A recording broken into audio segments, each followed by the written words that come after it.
Eu acho engraçado como de vez em quando surgem algumas personalidades aí na internet que os caras surgem do nada, às vezes cometendo crimes e justamente por isso que eles ficam famosos e os caras acham que eles são intocáveis e ninguém nunca vai descobrir o que é que eles fazem. E o caso do cara que eu vou trazer aqui hoje é justamente sobre isso. O cara, ele cometia vários crimes na internet, fazendo várias coisas bem pesadas que eu vou detalhar aqui nesse vídeo. E ele achava que era impossível de chegar até ele. Ele achava que ele montou um império ali e era impossível dele cair. Só que foi justamente o mesmo ego que fez esse cara subir que fez ele cair do trono.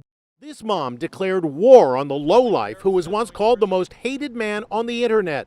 And she won. Mas vamos lá, deixa eu situar vocês aqui exatamente de quem que é esse cara que eu tô falando, tá? O nome dele é Hunter Moore. Cara, ele era um cara grande demais e com um ego maior ainda. E ele era um cara que ele sempre quis ser muito famoso e não interessava exatamente o que ele ia fazer pra ele conseguir isso, né? Então ele fez várias coisas pra ver se ele conseguia ficar famoso, né? Ele foi de DJ frustrado a baladeiro, até que ele ficou bem conhecido em fóruns online. Ele sempre se metia em muito debate polêmico assim, e foi justamente assim que ele ganhou um certo reconhecimento nesses fóruns. Até que em 2010 ele teve a brilhante entre aspas, obviamente, né, a brilhante ideia que mudaria tudo. Então ele criou um site que era dedicado a qualquer pessoa chegar lá e começar a upar foto íntima de qualquer outra pessoa, sem a permissão dela. E foi assim que nasceu o site dele, o isanyoneup.com. E como eu falei, a ideia do site era bem simples, né? Basicamente um site de doxing, é um site criminoso, né? Tu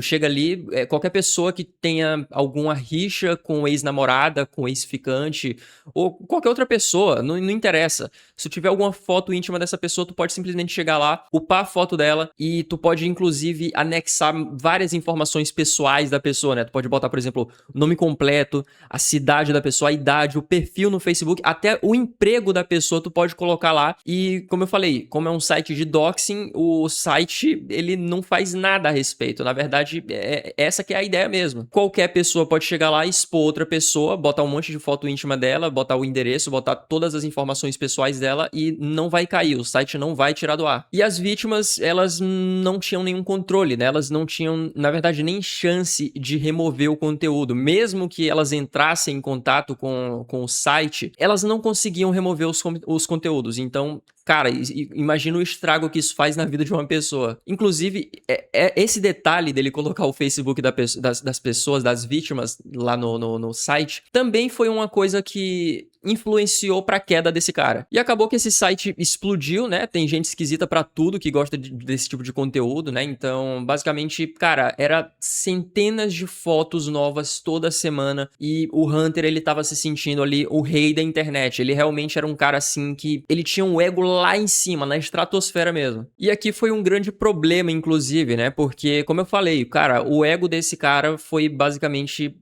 uma das coisas que fez ele cair. Ele não só administrava o site, né? Ele interpretava um personagem mesmo. Ele realmente gostava de se sentir odiado. Ele gostava de saber que ele tava ferrando com a vida das pessoas. Ele gostava dessa visão que as pessoas tinham dele. Inclusive, tem entrevista dele aí, tipo, entrevista aberta mesmo, dele falando que se tu não quer que as tuas fotos vazem na internet, é melhor que tu não tire elas. Era isso, tá ligado? Tipo, ele botava a culpa na vítima e não em quem fez o vazamento. E ele dava um monte de entrevista também dizendo que ele não tinha remorso nenhum, que ninguém podia parar ele. Então, pra ele, esse site era uma brincadeira.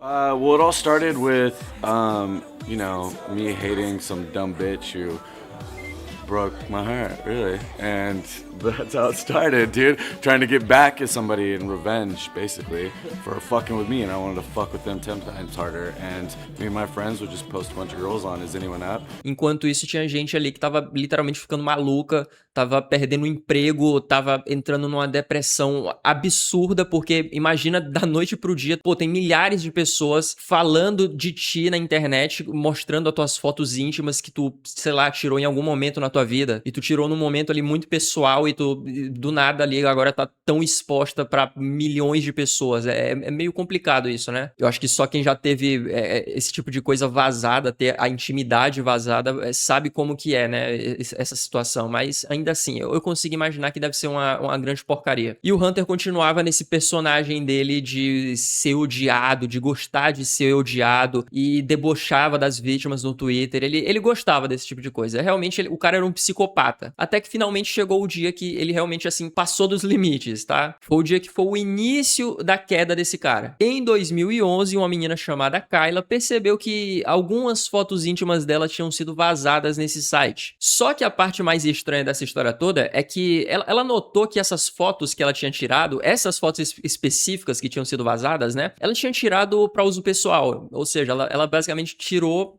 para ela mesma. Ela não enviou essas fotos para ninguém, não foi enviado.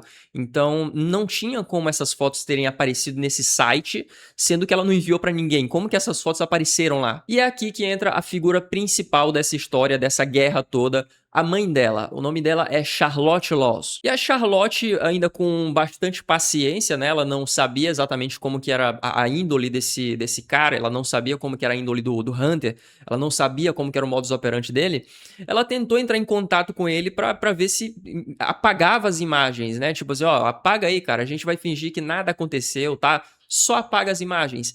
E o que acontece é que o cara fez o que ele sempre faz, né? Ele debochou da situação e ignorou. Ele simplesmente bloqueou ela e é isso. E foi aí que a Charlotte começou a perceber que, na realidade, esse site tinha muito mais coisa errada do que parecia. Porque até então as pessoas acreditavam que esse site era justamente só aquilo que eu falei, né? De coisa de doxing, de vingança, né? Alguém tem alguma rixa com algum ex-namorado, ou tá querendo vazar o conteúdo de alguma ex-ficante, de alguma coisa nesse tipo, a pessoa ia lá e enviava todas as fotos pro site.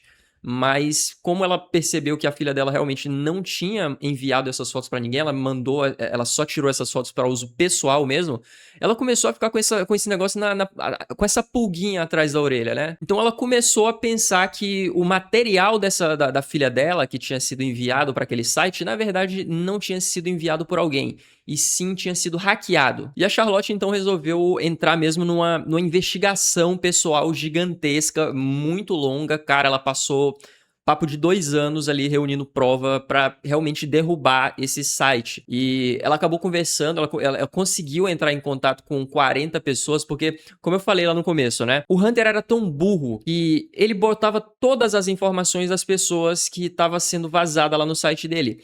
Então, cara, não foi difícil pra Charlotte entrar em contato com as pessoas, com as vítimas, porque tinha absolutamente todas as informações pessoais delas. Então, não foi nada difícil dela encontrar boa parte das vítimas. Então, ela começou a reunir um monte de prova, começou a catalogar muita prova. Ela fez realmente, assim, um dossiê completo daquele site. E com todas essas provas que ela tinha, ela realmente percebeu que boa parte das vítimas que tinham sido vazadas ali, na verdade não era nem de vazamento de algum ex ou vazamento de alguma pessoa, realmente tinham sido frutos de hackers. E foi aí que ela acionou a polícia, o FBI, vários promotores, e assim que deu início ao primeiro processo realmente robusto em cima do Hunter. Mas enfim, graças a essa investigação, eles encontraram a ponta solta que estava faltando, que realmente tinha um hacker que invadia os dados das pessoas e roubava essas fotos, e eles descobriram exatamente quem que era esse cara. O nome dele era Charles Evans, ele tinha um pseudônimo de Gary Jones, e esse era o hacker responsável por invadir vários e-mails de mulheres aleatórias. Essas mulheres realmente não tinham nenhum contato entre si, elas não tinham nada em comum, elas realmente só deram o azar de ter sido hackeada, e esse cara invadia os e-mails dessas mulheres e baixavam todas as coisas íntimas que elas tinham, e ele enviava pro Hunter. E segundo o próprio hacker, o Hunter pagava ele, incentivava, solicitava mais invasões, e ele sabia exatamente que todo esse material que ele estava recebendo era fruto de crime. Então, depois que o FBI conseguiu pegar esse hacker, eles conseguiram rastrear absolutamente tudo, toda a operação que o Hunter fazia. Eles rastrearam os IPs, os horários, os servidores usados, os padrões de envio, links diretos entre o Hunter e o hacker, e foi só aqui que esse caso deixou assim de ser só moralmente nojento, né? Porque realmente é muito nojento esse caso, pra ele virar um crime federal. E pra tu ver o nível que o Hunter se ferrou nessa história, cara, esse cara ele foi formalmente indiciado por conspiração, roubo de identidade agravado, acesso não autorizado a computadores e associação com hacker para obter material íntimo ilegalmente. Meu Deus. Então só dessa quantidade de coisa que esse cara foi acusado, a gente consegue ver ali que realmente ele se ferrou muito. E é como eu falei, a queda desse cara foi meio bizarra, né? Foi por puro ego, cara. Porque se ele tivesse simplesmente aceitado o que a Charlotte falou, se ele simplesmente tivesse apagado as fotos da filha dela, porra, talvez ela teria deixado de mão, ela não teria feito tudo o que ela fez, ela não teria passado 2 anos da vida dela coletando informação pra derrubar o site. Pode ser que esse cara ia cair mais pra frente por outro motivo? Pode ser, mas não por esse. Porque assim, lá pra 2012, antes mesmo do Hunter ser preso, o site dele já tava começando a ruir. Tanto que teve um empresário, que o nome dele é James McGibney, que ele era o dono de um site, o nome do site é Bullyville, e ele comprou o EasyOneUp.com do Hunter, e ele transformou basicamente o site num domínio de anti-bullying. Tipo, ele pegou todo aquele site ali que era um site que era basicamente pra pessoa humilhar outras pessoas aleatórias na internet, e ele transformou o site num site de anti-bullying. Ou seja, o site que arruinou várias vidas, ele virou justamente um site que é usado para combater esse tipo de coisa, né? E a venda desse site, ela aconteceu justamente num momento bem conveniente, porque ela aconteceu enquanto estava rolando a investigação do Hunter. Só que, cara, é impressionante, o cara é tão desgraçado que até assim o cara queria sair, de pagar de bonitão, dizendo que não, eu saí porque eu sou responsável agora, eu cansei, rapaziada, eu não quero mais fazer essas coisas não. Mas não, cara, era mentira, tá ligado? Ele só fez isso mesmo, ele vendeu o site porque ele tava sendo investigado, ele tava cercado, ele não tinha pra onde fugir, ele tava sendo ameaçado judicialmente, então ele tava prestes a ser preso e por isso que ele fez isso. Até que finalmente chega 2014, chega janeiro de 2014 e a casa do cara cai de vez. Ele finalmente vai preso. 1 ano depois dele ser preso, em fevereiro de 2015, ele se declara culpado, só que ele ainda tenta negociar a pena dele, só que não consegue, né? O cara realmente não tinha pra onde correr. Então chega finalmente novembro de 2015 e ele recebe a sentença dele. 2 anos e meio de prisão federal, 3 anos de liberdade supervisionada, pagamento de restituição às vítimas, proibição de utilizar redes sociais por um tempo definido e supervisão de acesso à internet. E aqui acabou, né? O cara, tipo, ele se achava invencível, ele se achava o pica e no final das contas ele acabou preso atrás das grades igual a cadela. Assim, eu não sei vocês também, tá?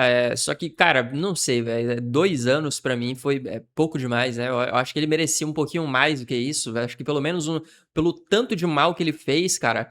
Porra, 10 aninhos ali tá legal, né? Tá legal. No mínimo, pra começar, 10 aninhos. Porque assim, depois que esse cara saiu da cadeia, ele até tentou voltar pra internet, só que, cara, ninguém deu relevância pra esse cara. Ele realmente chegou ali, não fez barulho de porra nenhuma, ninguém levou a sério ele foi silenciado, ele realmente não teve mais nenhuma aparição significativa desde que ele voltou da cadeia, ele virou praticamente um fantasma. Eu acho que a maior menção significativa que teve nesse cara desde então foi o documentário que a Netflix fez pra ele em 2022, que é um documentário assim, tá bem mais detalhado, né, e ele conta mais a perspectiva das vítimas e da mãe que liderou essa guerra contra esse cara. E ele se recusou a participar desse documentário, tá? Coisa que, sinceramente, eu acho que foi bom. Eu acho que não tem que dar voz pra um cara desse. Um cara como esse, ele tem que ser mesmo apagado da internet. Ele tem que ficar silenciado pro resto da vida. Ele não tem que ter o direito de dar nenhuma explicação pelo que ele fez, pelo menos. Ele, inclusive, tentou ali lançar uma música pra tentar surfar nessa polêmica toda envolvendo o nome dele.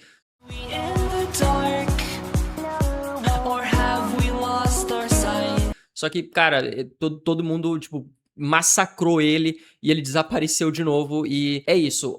Tipo, hoje em dia, o cara, ele é literalmente o oposto do que ele queria ser. Ele é irrelevante. E tomara que ele continue assim. Mas é isso, tá? O vídeo de hoje foi só esse mesmo. A gente se vê depois, tá? Fiquem seguros.